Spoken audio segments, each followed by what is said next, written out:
Hello to the Fott Foundation. You say that I've missed the point. Well, I'm afraid I've got to say, with all due respect, you've missed the point. This isn't about a scientific term or a scientific word. This is about an idea. Please understand, this is vitally important. It's about the idea. Not that the universe was expanded or made to grow or unfolded. It is about the idea that it continues to expand day after day or constantly getting larger. It's about the idea of that continuing expansion, growth, swelling, spreading. You can choose whatever word you want. Where in the Qur'an does it say that the universe is growing and will continue to grow? That is the idea that I am trying to identify. If that idea is not present in the Qur'an, if it is not present in any Islamic writings, then my point holds true.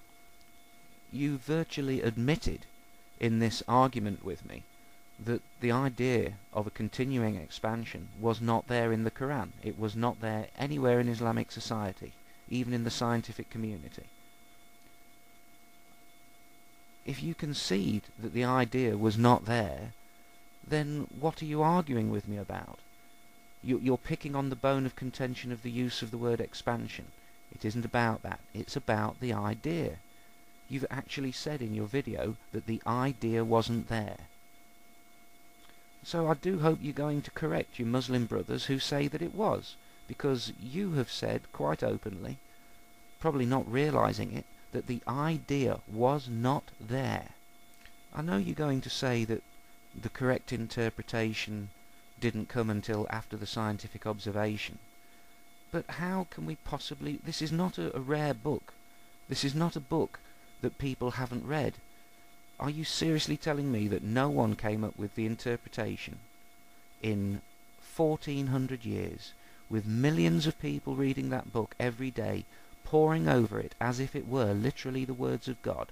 So many scholars spending their entire lives studying this book for 1.5 millennia, and no one came up with the correct interpretation.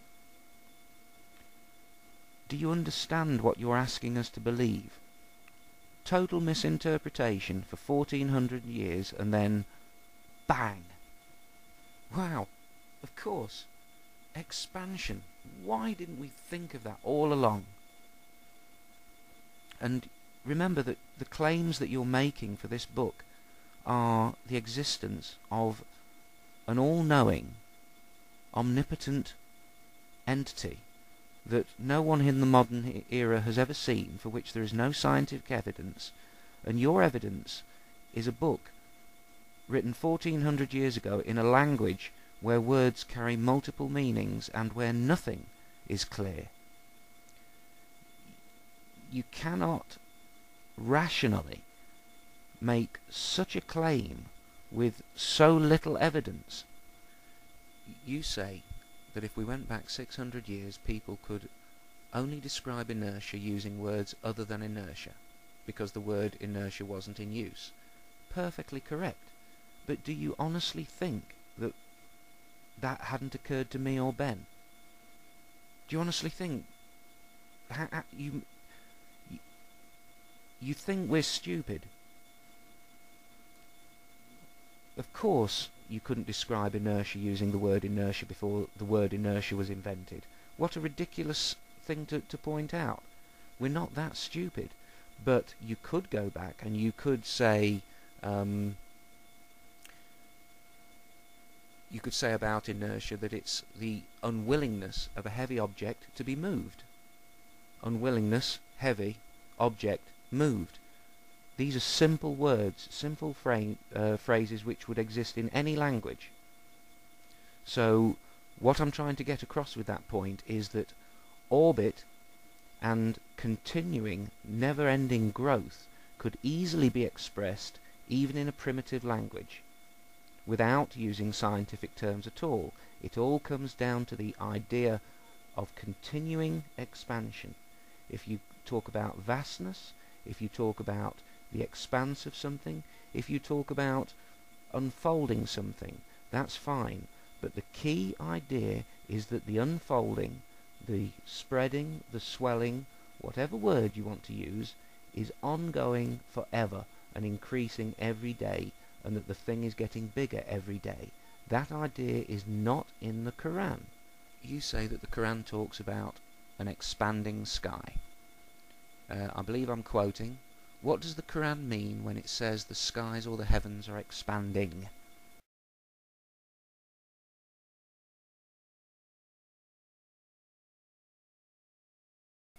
Now that's misleading, and it's worrying.